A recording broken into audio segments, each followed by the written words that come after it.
نحمده ونصلي على رسوله الكريم اما بعد قال رسول الله صلى الله عليه وسلم من سره ان يتمثل له العباد قياما فليتبوأ مقعده من النار رواه احمد في مسنده۔ پیارے میرے محترم بھائیوں، آج کی تازہ ترین خبر کے مطابق اس خبر پر تبصرہ نگاروں کا بہت زیادہ تبصرہ ہے۔ خبر آپ کے سامنے ہے کہ پشاور میں کسی کانفرنس کے اندر، اور غالباً رحمت للعالمین صلی اللہ علیہ وسلم کانفرنس میں، وزیر اعلیٰ کے پی کے جناب سردار علی امین خان گنڈا پور صاحب نے افغانستان کے سفیر کو بھی اس کانفرنس کے اندر مدعو کیا، اور یہاں اس محفل میں اور اس کانفرنس کے اندر افغانی سفیر ہے اور ان کے ایک یا دو ساتھی حضرات ہیں۔ اس کانفرنس کے آغاز کے اندر پاکستانی قومی ترانہ پاک سرزمین شاد باد، اس قومی ترانے کو جو ہے وہ پلے کیا گیا، اور اس پنڈال میں اور اس مجمع میں موجود تمام حضرات پاکستانی قومی ترانے کے قیام میں ادباً اور احتراماً قیام کرتے ہیں اور کھڑے ہو جاتے ہیں، لیکن افغانستان کے سفیر اور ان کے ساتھ ان کے موجود ساتھی وہ بدستور اپنی اپنی کرسیوں کے اوپر بیٹھے رہتے ہیں۔ اب تبصرہ آپ کے سامنے ہے، اور مختلف اینکر پرسن جو ہے وہ اپنے جذبات کا اظہار کر رہے ہیں کہ یہ پاکستان اور پاکستان کے قومی ترانے کی توہین ہوئی، بے ادبی ہوئی اور انسلٹ ہوئی۔ آج سے ایک دو دن پہلے فیس بک اور سوشل میڈیا پر خبر تھی کہ علی امین گنڈا پور صاحب نے کہیں سٹیج پر بیٹھے ہوئے نماز ادا کی اور جوتوں سمیت نماز ادا کی، تو ہر ایک نے اپنی طاقت اور استطاعت کے مطابق اپنا تبصرہ اور اپنا احتجاج ریکارڈ کروایا۔ بات یہ ہے، ہمارے معاشرے کے اندر لوگ دنیاوی تعلیم کے اندر نہایت اعلیٰ تعلیم یافتہ ہیں اور پی ایچ ڈیز ہولڈرز ہیں، لیکن اسلامی تعلیم، شریعت کی تعلیم اور کتاب و سنت قرآن و حدیث کی تعلیم سے بالکل کورے کے کورے، جس طرح ایک کورا کوزہ یا کورا گھڑا ہوتا ہے۔ اللہ اکبر، اللہ اکبر۔ افغانستان کے سفیر اور ان کے ساتھی نے پاکستان کے قومی ترانے کے احترام میں قیام نہ کر کے نبی رحمت للعالمین جناب محمد الرسول اللہ صلی اللہ علیہ وسلم کی سنت پر، آپ کی حدیث پر، آپ کے فرمان پر عمل کیا۔ مسند امام احمد میں ہے، امیر شام امیر المومنین جناب حضرت امیر معاویہ ابن ابی سفیان رضی اللہ تعالی عنہما ایک مکان اور گھر کے اندر داخل ہوئے، اور امیر شام سے پہلے اس مکان میں ابن عامر اور ابن زبیر بھی موجود تھے، تو جناب ابن عامر حضرت معاویہ رضی اللہ تعالی عنہ کے ادب میں اور احترام میں کھڑے ہو جاتے ہیں، اور ابن زبیر جو ہے وہ بدستور بیٹھے رہے۔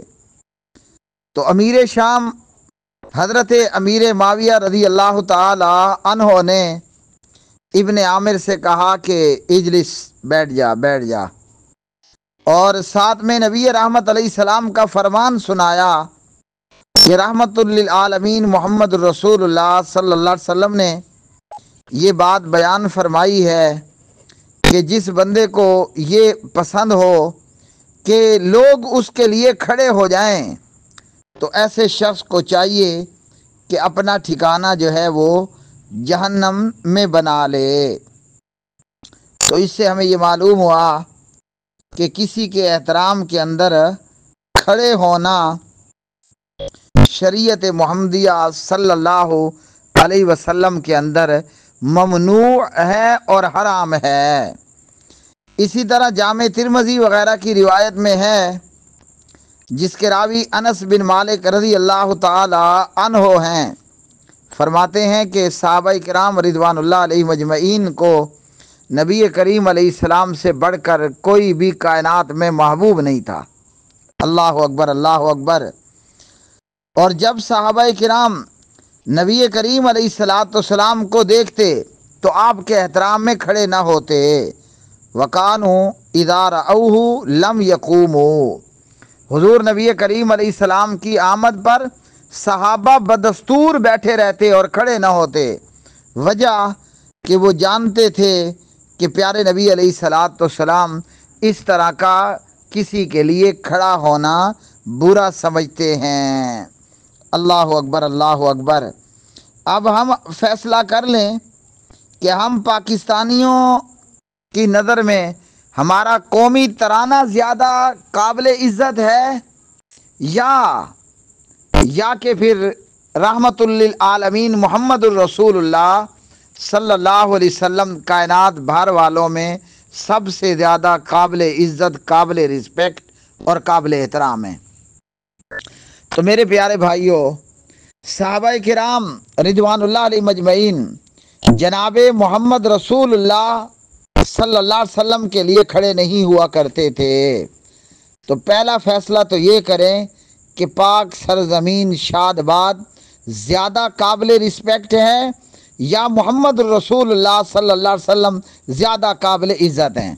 دوسرا فیصلہ آپ نے یہ کرنا ہے، یہ جتنے میرے بھائی اینکر پرسن حضرات ہیں اور سوشل میڈیا کے اوپر باقی تمام لوگ، وہ ہماری سرائکی میں کہتے ہیں کہ جلے بارش تھی دیے نا ہر ڈبی تیتری جنگا چاپ ہوندی ہے، ہیں جی۔ تو یہاں بڑے بڑے اینکر حضرات بھی اور یہ دیگر سوشل میڈیا استعمال کرنے والے اب جو ہے وہ سردار علی امین گنڈا پور صاحب کو بھی تنقید کا نشانہ بنا رہے ہیں کہ آپ نے ان افغانی سفیر کو کیوں اس کانفرنس کے اندر بلایا۔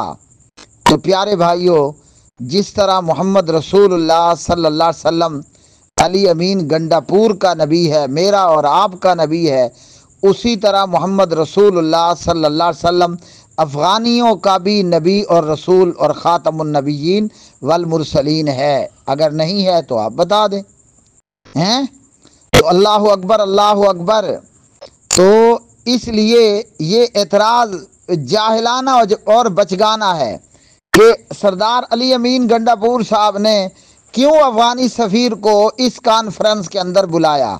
تو جتنا تعلق و رشتہ گنڈا پور کا محمد رسول اللہ سے ہے صلی اللہ علیہ وسلم، اتنا ہی افغانیوں کا رشتہ محمد رسول اللہ صلی اللہ علیہ وسلم سے ہے۔ اللہ اکبر۔ اب فیصلہ آپ نے یہ کرنا ہے کہ صحابہ کرام رضوان اللہ علیہ مجمعین وہ نبی رحمت علیہ السلام کے احترام میں قیام نہیں کرتے، کھڑے نہیں ہوتے تھے۔ آیا وہ مجرم ہوئے؟ اگر آپ کا جواب ہے کہ نہیں جی وہ تو مجرم نہیں ہوئے، تو میرے بھائیوں، افغانی سفیر پاکستانی ترانے کے قیام میں کھڑے نہ ہو کر مجرم کیوں ہوا؟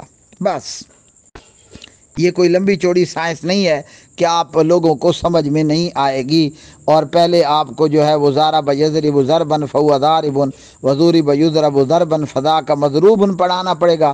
یہ کوئی لمبی چوڑی سائنس نہیں ہے، یہ آسان سی جو ہے وہ سائنس ہے۔ اللہ اکبر۔ پہلا فیصلہ یہ کرو کہ کیا پاکستانی ترانہ زیادہ قابل رسپیکٹ ہے یا اس کل کائنات کے اندر محمد الرسول اللہ صلی اللہ علیہ وسلم زیادہ قابل عزت ہیں۔ دوسرا فیصلہ یہ کرو کہ صحابہ کرام رضوان اللہ علیہ مجمعین محمد رسول اللہ صلی اللہ علیہ وسلم کے لیے کھڑے نہیں ہوتے تھے، آیا وہ مجرم تھے؟ اللہ اکبر، اللہ اکبر۔ تو جواب یہ کہ اگر آپ کہتے ہو کہ نہیں جناب وہ مجرم نہیں تھے، تو افغانی سفیر پاکستانی ترانے پاک سرزمین شاد باد کے لیے کھڑے ہو کر بھی انہوں نے کوئی کرائم، کوئی جرم نہیں کیا۔ اللہ اکبر، اللہ اکبر۔ اپنے علم کو کتاب و سنت اور قرآن و حدیث سے وابستہ کرو، ورنہ ہلاک ہو جاؤ گے۔ اور جو علی امین گنڈا پور صاحب نے جوتوں سمیت نماز پڑھی، تو صحیح، میں علی امین کا یا پی ٹی آئی کا فالوور نہیں ہوں، خدا لگتی بات کرتا ہوں۔ جو بات سچ ہوتی ہے، حق ہوتی ہے، ہاں جی، وہ چاہے میرا مخالف ہو یا دشمن ہو، میں حق اور سچ کی بات کرتا ہوں۔ اس لیے کوئی بھی میرا بھائی ہرگز مجھے یوتھیا نہ سمجھیے گا، ہاں جی۔ تو میں نہ علی امین گنڈا پور صاحب کا سپورٹر ہوں، نہ میں پی ٹی آئی کا جو ہے وہ کارکن ہوں۔ میں جو بات سمجھتا ہوں کہ یہ قرآن اور حدیث کے مطابق ہے، وہی آپ کے سامنے رکھ رہا ہوں۔ اب آپ کی مرضی ہے کہ آپ شاباش شاباش کہیں، جزاک اللہ کہیں، یا دور دور کرو، یہ آپ لوگوں کی اپنی مرضی پر ڈیپینڈ کرتا ہے۔ اللہ اکبر۔ انس بن مالک سے پوچھا گیا صحیح البخاری کے اندر، کیا نبی کریم علیہ السلام نے جوتوں سمیت نماز پڑھی ہے؟ تو انس جواب دیتے ہیں کہ جی ہاں، نبی پاک علیہ السلام نے جوتوں سمیت نماز پڑھی ہے۔ تو جب میرے اور آپ کے نبی محمد الرسول اللہ صلی اللہ علیہ وسلم نے جوتوں سمیت مسجد نبوی میں کھڑے ہو کر نماز پڑھی، تو علی امین گنڈا پور نے اگر کسی سٹیج پر جوتوں سمیت بیٹھ کر نماز پڑھی تو کوئی جرم نہیں کیا۔ اس پر اعتراض کرنا اس فعل کے اوپر یہ کتاب و سنت کی تعلیمات سے لا علمی ہے۔